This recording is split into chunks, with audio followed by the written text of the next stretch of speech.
Hi ಎಲ್ಲರಿಗೂ. ಇವತ್ತು ಆ್ಯಪಲಿಂದ ಒಂದು ಸೂಪರ್ ಡೆಸರ್ಟ್ ಮಾಡೋಣ. ನಾನು ಒಂದು ಆ್ಯಪಲ್ ತೊಗೊಂಡಿದ್ದೀನಿ, ಅದನ್ನು ಪೀಲ್ ಮಾಡಿ ಸಣ್ಣದಾಗೆ ಹೆಚ್ಚಿಟ್ಕೊಂಡಿದ್ದೀನಿ.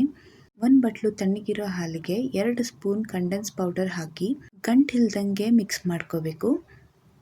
ಬಾದಾಮಿನ ಉದ್ದಕ್ಕೆ ಕಟ್ ಮಾಡ್ಕೊಂಡಿದ್ದೀನಿ. ಪ್ಯಾನ್ ಹೀಟ್ ಆದಮೇಲೆ ಬಾದಾಮಿ ಗೋಡಂಬಿನ ಡ್ರೈ ರೋಸ್ಟ್ ಮಾಡ್ಕೋಬೇಕು. 1 ಲೋಟದಷ್ಟು ನೀರಿಗೆ 1 ಕಪ್ ಸಕ್ಕರೆ ಹಾಕ್ಕೊಂಡು ಸಕ್ಕರೆ ಕರಗೋವರೆಗೂ ಕುದಿಸ್ಕೊಳ್ಳಿ. ಕಟ್ ಮಾಡ್ಕೊಂಡಿರೋ ಆ್ಯಪಲ್ ಹಾಕಿ ಒಂದು 5 ನಿಮಿಷ ಬೇಯಿಸ್ಕೊಳ್ಬೇಕು.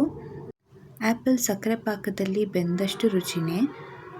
ಆ್ಯಪಲ್ ಬೆಂದಮೇಲೆ ಸ್ಟವ್ ಆಫ್ ಮಾಡಿ ತಣ್ಣಗಾದ್ಮೇಲೆ ಸ್ಮ್ಯಾಶ್ ಮಾಡಿಕೊಂಡು ಈ ಥರ ಪ್ಯೂರಿ ಮಾಡ್ಕೊಳ್ಳಿ. ನಾನಿಲ್ಲಿ ಅರ್ಧ ಲೀಟ್ರ್ ಹಾಲು ತೊಗೊಂಡಿದ್ದೀನಿ. ಹಾಲು ಚೆನ್ನಾಗಿ ಕಾಯಬೇಕು. ಹಾಲಿಗೆ ನೀರು ಹಾಕೋದೇನು ಬೇಡ. 1 ಬಟ್ಲು ಸಕ್ಕರೆ ಹಾಕಿ ಸಕ್ಕರೆ ಕರಗೋವರೆಗೂ ಕೈ ಆಡಿಸ್ತಾ ಇರಿ. ಕಂಡೆನ್ಸ್ ಮಿಲ್ಕ್ನ ಸ್ವಲ್ಪ ಸ್ವಲ್ಪನೇ ಹಾಕ್ಕೊಂಡು ಮಿಕ್ಸ್ ಮಾಡ್ತಾ ಇರಬೇಕು.